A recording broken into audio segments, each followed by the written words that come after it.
총선 지나고는 저는 살짝 꺾이는 느낌? 흔히 말해서 상급지와 하급지 분위기가 좀 다른 것 같아요. 다음 단계는 뭐가 오냐면 이제 빠진 양이 많아질 거예요. 그게 언제? 저희가 전망, 예? 언제요? 언제요? 저희가 어떻게 언제를 맞춰요? 저 자리 좀 바꿔주세요.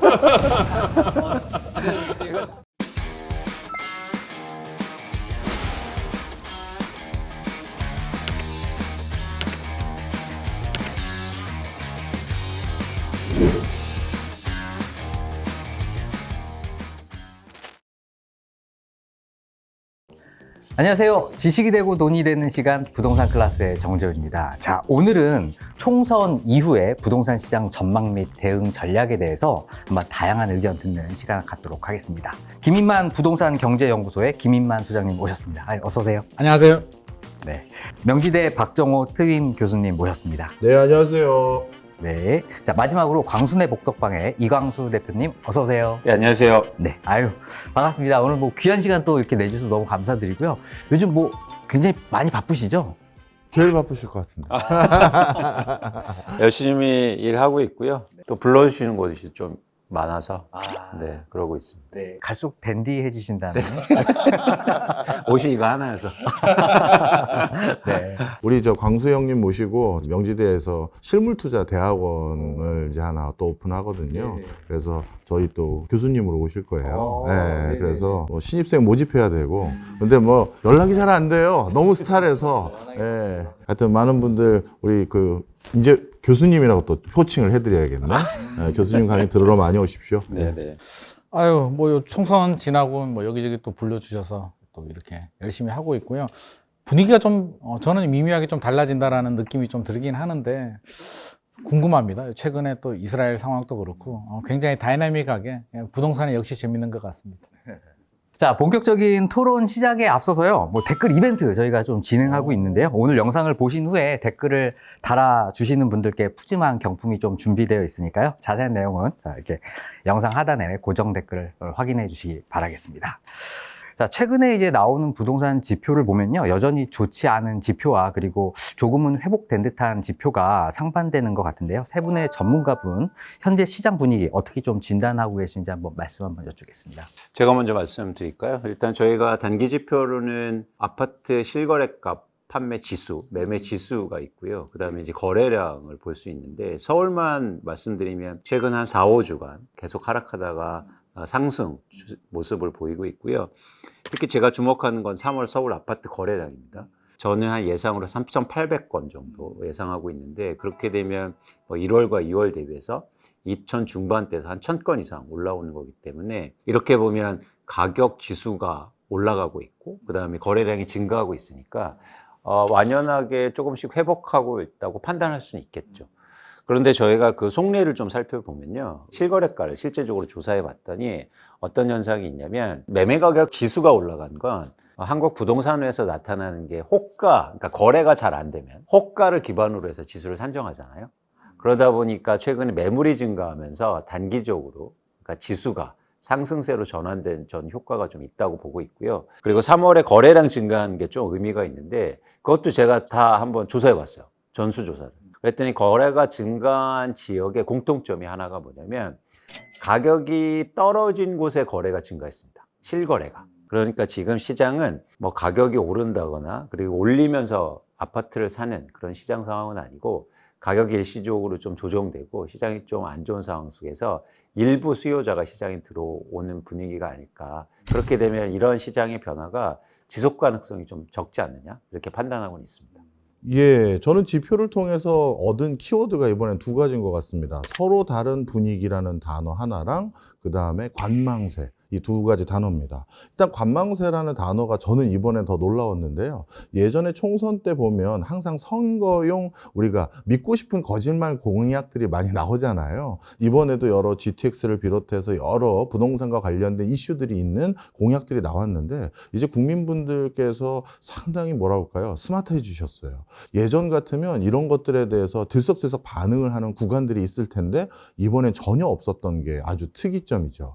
지금 무슨 소리냐? 말인지는 안 믿으신 거예요. 예. 그래서 선거 직전에는 거래량이 진짜 급감을 했고요. 그것은 총선 결과 보고 사자 이렇게 판단하신 것 같아요. 특히 이번에가 관망세라고 제가 진단하는 가장 큰 이유는 GTX 노선과 같은 것들이 있었을 때 원래 이런 새로운 철도 노선이 하나 생긴다고 하면 제일 먼저 급등하는 지역은 종점이라고 해야 될지 시작점이라고 해야 될지 끝에 있는 역입니다. 왜냐하면 이 끝에 있는 역은 그 근처에 있는 모든 지역 사람들이 이 역을 이용해야 되기 때문에 가장 역세권이 붐비고 그래서 지가 상승도 통상적으로 제일 많이 일어나요. 중간에 있는 역보다. 그런데 이 끝에 지점이라고 불리우는 지역의 거래량이라든가 매매 건수가 큰 변화가 없었거든요. 그러니까 이건 안 믿었다는 얘기가 되는 거죠. 그다음 두 번째, 아까 앞서서 우리 대표님께서 말씀 주셨던 것처럼 서울과 지방의 분위기가 다르고 흔히 말해서 상급지와 하급지 분위기가 좀 다른 것 같아요. 저는 이번 지표가 설명하는 건 이 두 가지였다 이렇게 보고 있습니다. 근데 저도 그러니까 시장을 말씀드리면서 교수님 말씀하신 저 단어를 못 찾았는데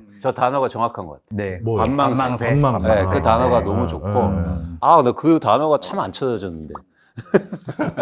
그걸 못 찾으셨어요? 관망세를? 그렇게 쉬운 단어를? 일단 저는 부동산 시장 상황을 좀 보면 이제 뭐 최근에 약간 관망세가 좀 느껴지긴 하는데요.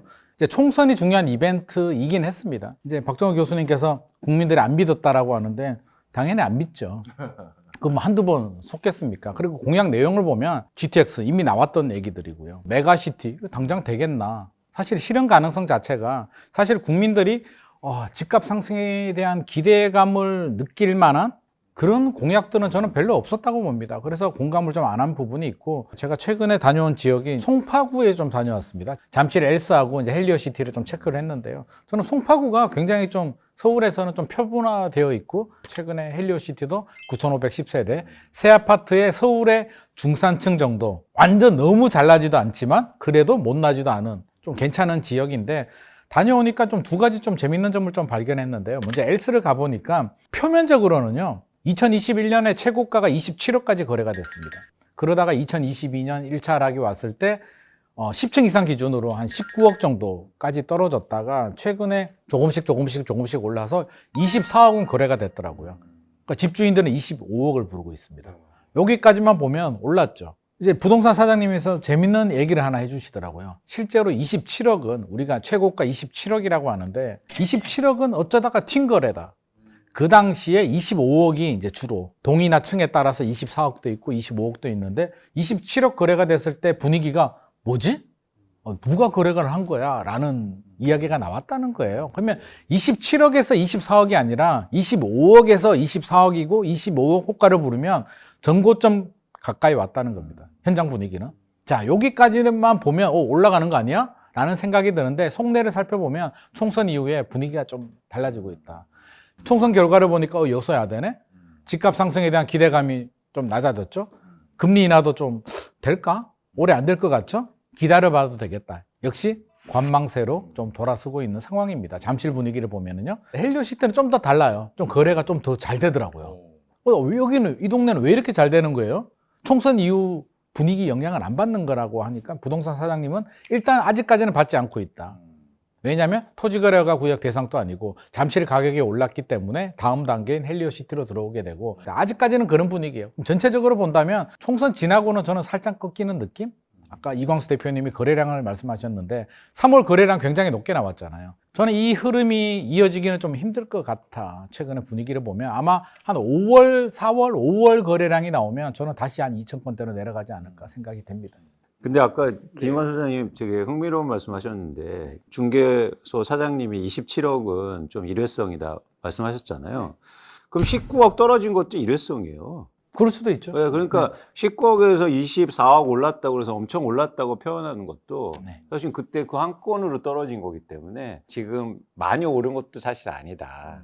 그렇게 표현할 수도 있는 거 아닙니까? 그렇게 표현할 수도 있죠. 네. 그럼 19억이 많이 떨어졌다라고 하면 물론 몇 건이 거래가 되면 한 건이 아니라 네. 여러 건이 거래가 되긴 했습니다. 19억, 20억이니까 네. 작년보다 1년 전보다 올라간 거는 사실이죠. 1년 전에 사실 많이 떨어진 거는 맞잖아요. 그건 금리 사실인데 인상에 대한 불확실성 때문에. 저희가 통계적으로 보거나 실제 시장을 보면 말씀하신 게 되게 중요해 보이는데요. 왜냐하면 거래가 동반하지 않는 가격은 저희가 거기가 신뢰를 크게 볼 수 없다는 거죠. 그래서 지금 한국의 부동산 가격이 막 크게 올랐다가 엄청 빠지고 또 엄청 오른 것처럼 느껴지지만 이제 거래가 특히 빠질 때 빈번하지 않았기 때문에 저는 어떤 규정을 하냐면 최근에 저는 집값이 안 빠졌었다고 생각해요. 안 빠졌다. 그러니까 왜 이게 중요하냐면 2022년 말과 2023년 초에 그렇게 빠지잖아요. 그때가 거래량이 크게 동반되지 않았기 때문에 저는 한국의 집값이 최근에 많이 빠졌냐? 저는 그거 아니라고 보고 있습니다. 아니 그러려면 빠진 건 빠진 거잖아요. 그러니까 불확실성이 커지고 또 많은 집주인들이 아 이게 진짜 대한민국이 끝났다라는 분위기 아니면 우리가 전 재산이 아니면 막 던지진 않잖아요. 일부 빠진 거래가 이제 거래가 되긴 했는데 거래량이 적긴 하죠. 하지만 그 사실 자체를 안 빠졌다라고 규정해 버리게 되면 그러니까 빠졌다고 빠진 회복을 한 양이 거지. 별로 없었다. 양은 별로 없어. 그래서 다음 단계는 뭐가 오냐면 저희가 전망도 하겠지만 이제 빠진 양이 많아질 거예요. 그게 언제? 저희가 전망, 예? 언제요? 언제요? 네, 언제 많아지냐고. 아니, 그 조건이 있죠. 네. 그러니까 언제로 얘기할 수는 없는 거고. 네. 김원수는 그렇지 않습니까? 저희가 어떻게 언제를 맞춰요? 저 자리 좀 바꿔주세요. 이거 다시 얘기하고 전망할 때 다시 얘기하고. 알겠습니다. 저도 한 말씀 코멘트 네네. 간단하게 하면 일단 첫 번째로 우리가 주의해야 될 게 뭐냐 하면 그 19억 매물이 또 나오면 반드시 전화를 달라고 연락을 해야 된다는 게 중요한 겁니다. 그게 제일 중요한 여러분들이 하셔야 될 제일 이 방송을 들어야 될 제일 중요한 당분간 안 요소고요. 나옵니다. 아이고 저런.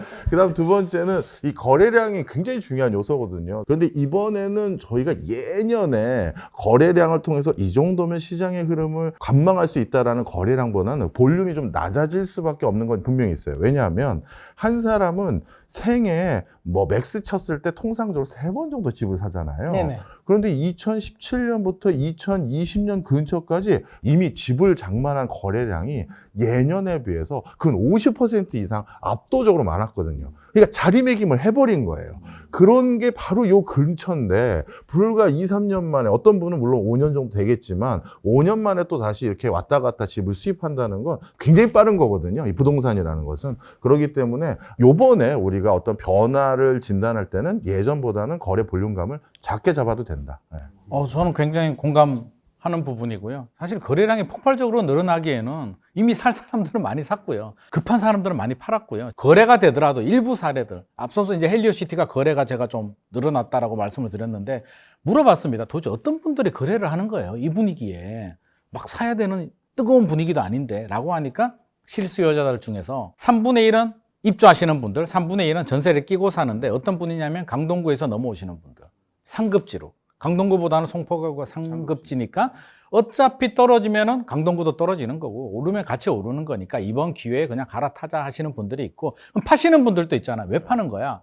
원조합원들이 많이 있습니다. 가락시형 아파트. 나이가 좀 드시죠? 60대, 70대 되시는 분들은 팔아서 현금 가지고 하남 가밀이나 위례신도시 가고 남는 돈으로 편하게 살겠다 하시는 분들이 존재합니다. 그래서 이게 어떤 투자성을 가지고 막 뜨겁게 움직이는 게 아니라 그냥 어느 정도 움직이는 사람들은 부동산 시장 상황, 분위기 크게 중요하지 않아. 폭락하지만 않는다면 나는 움직일래 하시는 분들이 움직이는 시장이기 때문에 거래량이 크게 늘어나기는 좀 어려울 것 같습니다. 네. 또 한편으로는 악성 미분양이 서울 같은 경우에는 10년 만에 500가구 이상 늘어날 정도로 안 좋은 소식도 좀 들리는 것 같습니다. 그래서 최근 국토부가 미분양 해소 정책으로 여러 가지 대책들을 좀 마련하고 있는데요. 좀 어떤 내용이고 이게 효과가 있을지에 대해서 한번 말씀 들어보도록 하겠습니다. 일단 지금 미분양 아파트가 증가할 수밖에 없는 이유는 분양가가 비싸기 때문이에요. 그러다 보니까 실수요자들이 그 가격을 감당해낼 수 없는 거죠. 그래서 실수요자 중심으로 일단 청약시장이 구조화되어 있으니까 최근에도 보면 막 청약 경쟁률이 몇백 대 1이었는데 막상 계약 시점에 가면 계약을 안 는단 말이죠. 그냥 일단은 당첨해놓는데 돈이 없는 상황. 그러니까 부동산을 저희가 볼 때 특히 청약시장이나 분양시장은 실수요자가 중요한데 실수요자가 그 가격을 감당해낼 수 없다. 그런 측면에서 이제 미분양이 증가할 수밖에 없고 이게 또 결부되는 게 뭐냐면 그동안 건설사들이 분양을 많이 못했어요. 그런다 이제는 불가피하게 분양을 계속 증가시킬 수밖에 없는 상황이니까 그러면 특히 지방을 중심으로 해서 미분양이 증가할 수밖에 없는 거죠. 그래서 일단 정부는 미분양 아파트가 많아지고 이러면 건설 경기도 좀 어렵고 부동산 시장에 충격을 줄 수 있으니까 당장은 굉장히 의미 있는 정책은 나오진 않는 상황이지만 미분양 아파트가 증가하면 증가할수록 좀 정책의 강도는 강해지겠죠. 그런데 이게 유사하게 2009년, 10년도에도 한국의 미분양 아파트가 16만 가구 넘으면서 이런 다양한 정책들이 나왔거든요. 근데 그때하고 좀 지금 양상은 다르다고 생각해요. 그때는 뭐냐면 쉽게 말해서 미분양 아파트를 살 수 있는 여력을 갖고 있고 그리고 그만큼 무주택자의 폭이 컸거든요. 근데 그거보다는 지금 상당히 무주택자의 일단 절대 규모도 감소한 상황이고 워낙 절대 금액이 올라 있기 때문에 그 가격을 감당해낼 수 있는 유효 수요가 많이 줄어들었다. 그러니까 내가 살 수도 없는데 세금 깎아줄게. 그리고 나중에 팔 때 양도세 감면해줄게. 그럼 사겠습니까? 예, 물론 그래서 이제 여기서 뭐가 나오냐면 그럼 다주택자에 대해서 규제를 완화해 주는 거예요. 그럼 다주택자한테도 미분양 아파트 사면 각종 혜택이 주어지겠죠. 그러면 다주택자가 과연 투자 목적으로 미분양 아파트를 살까? 이건 좀 더 뭐 단기간에 좀 힘들지 않을까 생각합니다. 그래서 말씀드리고 싶은 건 미분양 아파트가 좀 구조적으로 증가하는 건 어떤 정책이 나와도 단기간에 해소하기는 좀 어렵지 않느냐는 게 저희 생각입니다. 부연 설명을 좀 드리면 이제 정부에서 대책이 좀 발표되긴 했는데요. 우리 기억 잘 못하잖아요. 그럼 공감을 못한다는 얘기거든요. 효과가 없다는 얘기인데 무슨 대책이 나왔냐면 일단 LH가 부실 사업장 좀 토지 매입을 해주겠다라는 내용들이 들어가 있고요. 두 번째는 CR 리츠라고 기업 구조조정 리츠입니다. 한마디로 뭐 펀드 같은 건데 이제 우리가 돈 투자하게 되면 지방 미분양 아파트를 70% 정도 뭐 사는 그런 리츠인데 문제는 이게 한 3,000호 정도 매입을 해준다고 해서 지금 지방 미분양이 한 6만 5천 호 정도, 전국 미분양이 6만 5천 호 정도 되는데 3천 호 사는 매입을 하는 동안에 한 5천 호 늘어나지 않을까 싶은 생각이 듭니다. 그래서 효과는 굉장히 좀 약하다. 이 정도 가지고 될 문제는 아니고요. 이광수 대표님 말씀하셨듯이 시장에서 받아주기가 현실적으로 쉽지 않다. 분양가도 높고 살 사람들 많이 샀고 4월에 분양 물량이 좀 굉장히 많이 쏟아냈어요. 그게 절반 이상 저는 미분양으로 이어질 가능성이 높기 때문에 결국 미분양은 6만 5천 원에서 저는 더 늘어날 가능성이 높다. 물론 이광수 대표님 의견을 좀 살짝 또 반박을 하자면 과거에 뭐 보다 지금이 더 여력이 안 된다라고 하는데 저는 과거에도 여력이 좋았을까? 2008년도, 2009년도에도 집값 많이 올랐고요. 우리 집 사기 좋았던 시절은 저는 없었다고 보거든요. 우리 부모님 세대는 집 사기 좋았을까요? 그때는 또 대출이 안 나와서 힘들었고 조선시대도 아마 집 사기 힘들지 않았을까 싶은 생각이 듭니다. 그래서 기회가 되고 오를 것 같으면 용기를 내보는데 지금 희망이 안 보이기 때문에 지방에 있는 실수요자들조차도 위축이 되지 않나 하는 생각이 듭니다. 그 서울 시내의 미분양 물건이 지금 어디 있는지를 좀 제가 그 사이에 잠깐 살펴봤더니 강북구 미아동에 2건, 그 다음에 동대문구 이문동과 그 용두동 이쪽에 2건, 그 다음에 구로구의 오류동 이런 지역에 많이 있고요. 마포구에 하나 있는 건 노고산동에 있는 건데요. 흔히 상급지로 분류되는 건 아닙니다. 그런데 이런 지역들의 매물들 같은 경우는 반등을 좀 하거나 소화가 될 때 가장 중요한 시드머니를 제공해 주는 건 사실은 정책 자금이에요. 만약에 올해 뭔가 미분양 물건이 국가 경제에 큰 위해가 된다라고 생각이 들 경우 국가에서 작년과 같은 특례 보금자리론과 비슷한 거를 만약에 출시를 한다고 한다면 이 물건들은 소화가 될 법한 그래도 위치예요. 시공사들도 봤더니 현대건설이라든가 HDC 그러니까 현대산업개발이라든가 신세계건설 나름대로 그래도 브랜드가 있는 곳들이기 때문에 이런 거는 정책적 여부에 의해서 달라지는 거고요. 지금은 근데 정책 기조가 신생아라는 키워드로 묶여져 있기 때문에 대부분의 어떤 사람들이 이거를 정책 자금으로 사기는 어려워 보이고 이 서울에 있는 물건은 언젠가는 해결이 된다 시장에서. 그런데 문제는 지방이다. 저는 이렇게 판단하고 있습니다. 지금 뭐 정부가 미분양 대책을 미리 발표한 것은 뭐 총선 이후에 PF 부실 문제이기 때문이다라는 이런 의견도 있는데요. 항상 위기론이 좀 펼쳐왔었던 것 같아요. PF 위기론 지금 좀 어느 수준으로 보시나요? 그러니까 일단 PF가 저희가 위기론을 얘기하는 이유가 사실 규모가 굉장히 크다. 그런데 흥미롭게도 뭐냐면 분양을 아직 못한 쉽게 말해서 토지만 보유한 PF들이 워낙 많기 때문에 미착공 PF라고 하죠. 그동안 만기가 돌아오면 만기 연장을 했는데 공교롭게도 올해 1분기 이후에 만기가 이제 본격적으로 시작되거든요. 그렇다 보니까 만기가 돌아오면 이거 어떻게 될 건가? 뭐 이자도 내야 되고 금리도 높은데 그런 문제의식이 좀 남아 있는 거죠. 그런데 이 문제를 해결하는 방법은 2가지가 있는 거죠. 하나는 뭐냐면 용기 있게 분양을 하든지 아니면 토지를 경공매로 팔든지 이제 2가지 방향으로 문제 해결에 나서겠죠. 그렇기 때문에 아까 김희만 소장님 말씀에 전적으로 동감하는 게 이제 첫 번째 방식을 쓰는 사업장이 나오겠죠. 그래서 분양을 막 하기 시작하면 분양 물량이 증가하고 그러면 분양이 안 되면 이제 미분양이 증가할 텐데 우리가 미분양 아파트를 측정할 때 분양 시점에서 6개월 이후거든요. 그러면 이제부터 분양을 하면 올해 하반기, 4분기 때 아마 미분양이 크게 증가할 수 있을 거예요. 그리고 두 번째 방향성은 이제 경공매가 나왔는데 이것도 쉽지 않은 게 어렵다고 해서 파는 땅을 누가 사겠습니까? 그래서 요즘 이런 PF의 낙찰률을 보면요. 거의 한 자릿수거든요. 예, 그런 상황 속에서는 이 부동산 PF가 문제 해결이 쉽지 않다. 그래서 위기론을 얘기한다. 근데 뭐가 위험하냐면 건설사와 시행사와 일부 금융권이 이제 영향을 미치는 거거든요. 근데 이제 이따도 소장이 말씀하시겠지만 미리 제가 선수를 치면 대형 건설사가 안 어려워지면 위기가 아니다. 이제 이 말씀 하실 거란 거죠. 어떻게 보시나요, 소장님? 제가 할 말을 다 해가지고요. 입이 건질건질한데 일단 다 듣고 제가 말씀을 드릴게요. 근데 그렇게 위기를 진단하면 안 된다. 아까처럼 작은 건설사나 중소형 건설사 입장에서 엄청나게 위기인 거잖아요. 그러니까 이걸 입장을 좀 다르게 해서 볼 필요가 있어서 저는 위기라고 막 얘기해서 미리 대비하고 이런 게 좀 필요하지 않느냐 생각합니다.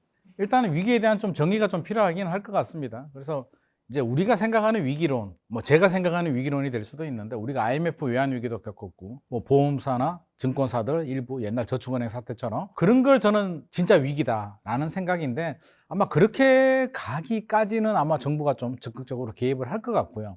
그러면 그게 없으면 위기가 아니냐?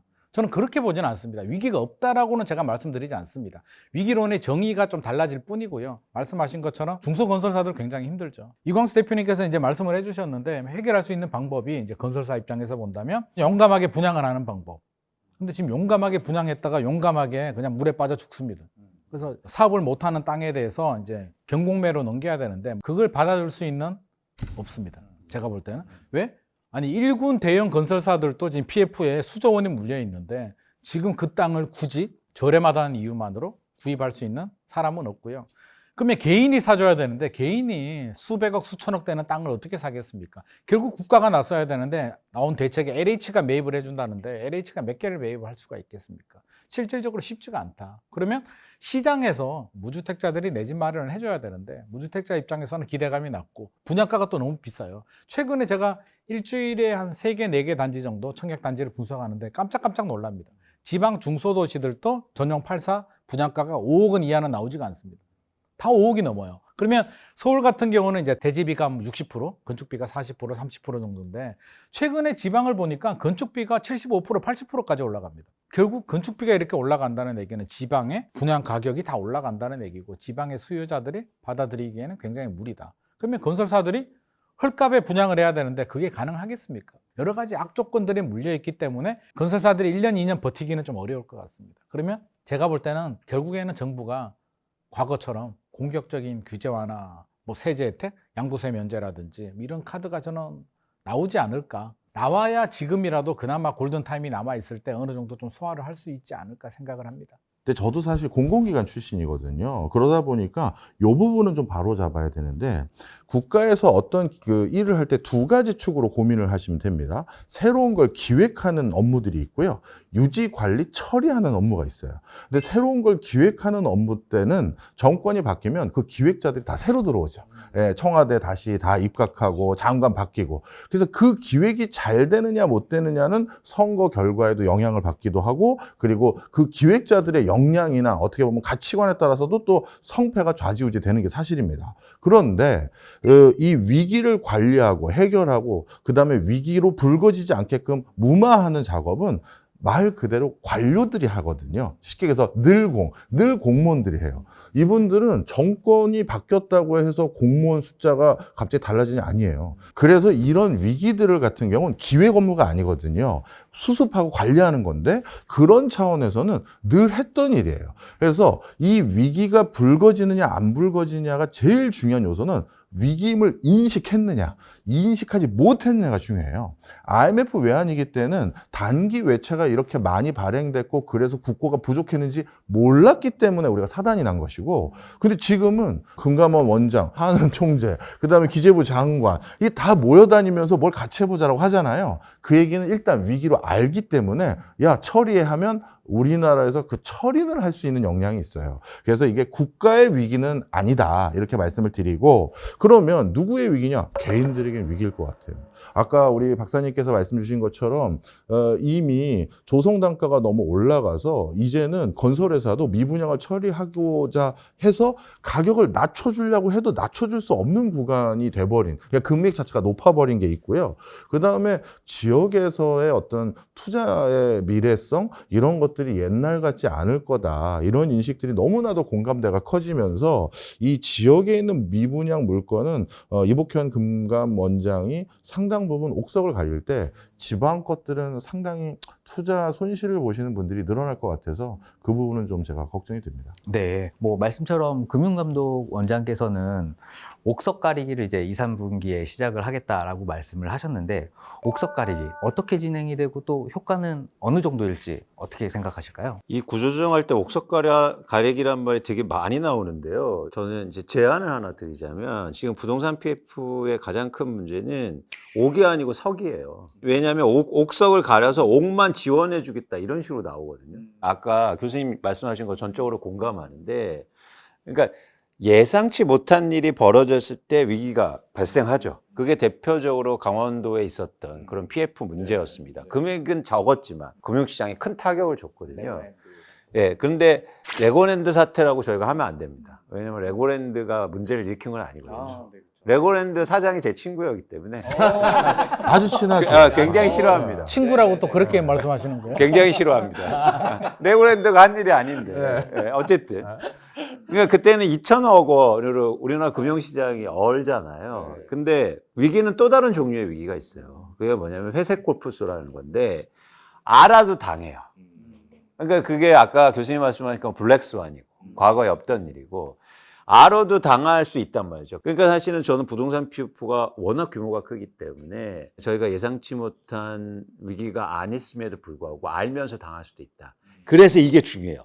옥석 가리기를 하는데 옥석을 가려서 옥을 지원해 주는 게 아니라 과거처럼 석을 지원해 줘야 된다. 그거에 대해서 되게 잘 하셨으면 좋겠다. 개인적으로 그런 말씀을 드립니다. 옥보다 석을 먼저 지원해야 된다고 말씀드렸는데요. 석 지원하다가 옥이 석이 되지 않을까요? 지금 대형 건설사들도 굉장히 힘든 상황인데, 그럼 석이라고 하면 이제 지방 중소 건설사들 다 있는데 정부가 모든 석을 다 가려낼 수는 없는 부분이. 제가 왜 그러냐면 이건 부동산의 특징인데, 네. 부동산 사용 가치가 있잖아요. 그래서 석이 일단 해결되기 시작하면 사람들이 옥에 대한 관심이 커져요.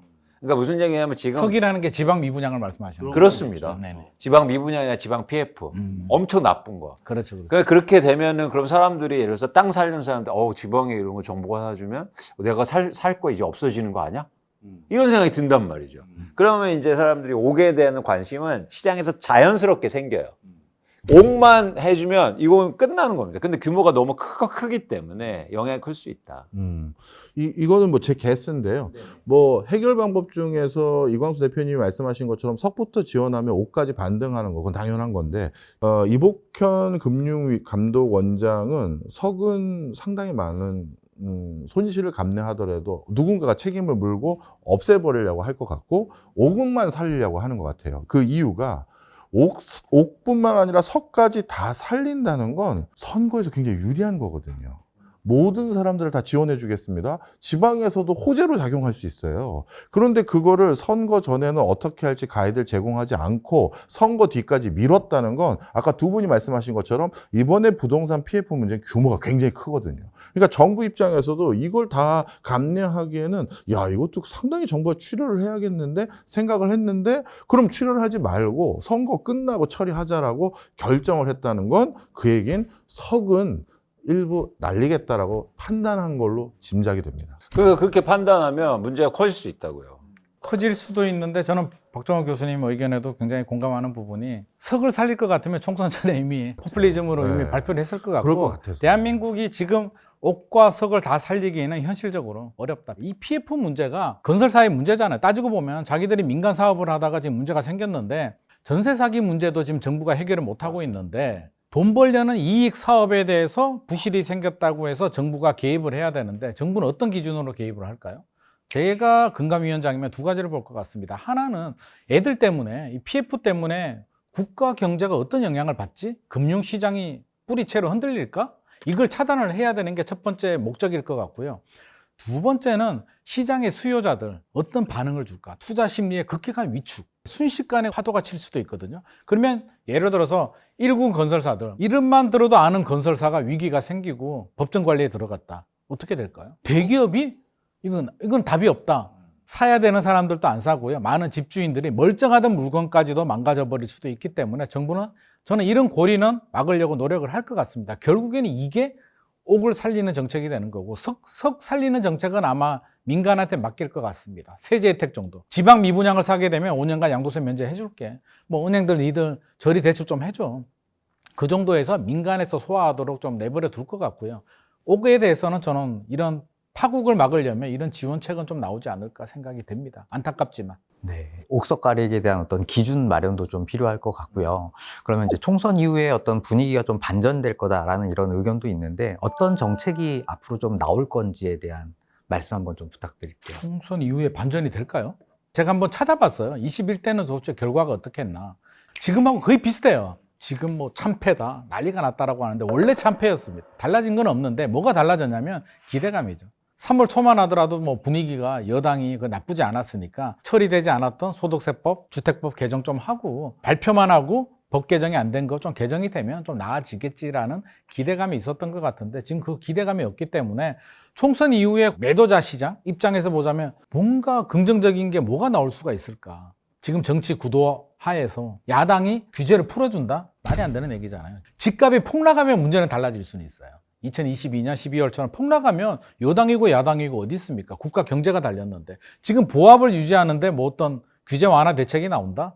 그거는 지지자들을 배신하는 일이죠. 야당에서 절대 협조해주지 않을 것 같습니다. 공시가격 폐지 뭐 이런 거 되겠습니까? 그래서 제가 아까 물밑에서 약간 변화가 느껴진다는 게 이런 불안 심리가 지금 조금씩 먹지에 스며들듯이 스며들고 있는 것 같습니다. 저는 대선 기간까지 그 대선 직전까지 오랜 기간 휴면기다 이렇게 전망하고 있습니다. 지금 어떻게 보면 여당 측에서 부동산 정책으로 총선에서 이미 본인들이 얘기한 게 있거든요. 재건축 재개발과 관련된 법안 개정 필요한 부분도 있고 세종시 이전도 또 꺼냈어요. 그것도 헌법소에서도 안 된다고 한 거를. 그다음에 부동산 세제 아까 공시가격 그 부분까지 포함돼서 이런 것들 다 야당의 동의가 필요한 건데 야당에서 반대한 내용들이 많이 있거든요. 세종시 이전이야 야당도 동의했다 하더라도 헌법재판소에서 딴소리 한 거니까. 자, 그러면 본인들이 공약에서 얘기해 놓은 것도 지금 수습이 안 되는데 부동산에 대한 추가적인 이슈를 던진다? 이거는 오히려 악재일 가능성이 많고요. 그러다 보면 자연스럽게 부동산은 가장 큰 파도가 돌아오는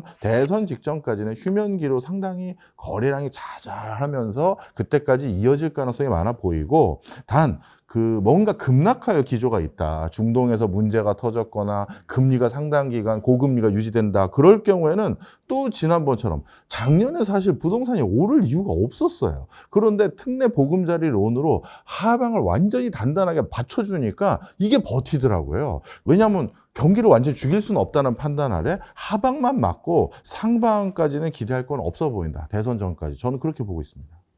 하반기 부동산 시장 오를 건지 내릴 건지. 변수는 두 가지 측면으로 봐야 될 것 같아요. 우리가 이제 예상을 하잖아요. 집값이 30% 떨어졌는데 많이 떨어졌느냐? 아니요, 지하도 있을 수 있고요.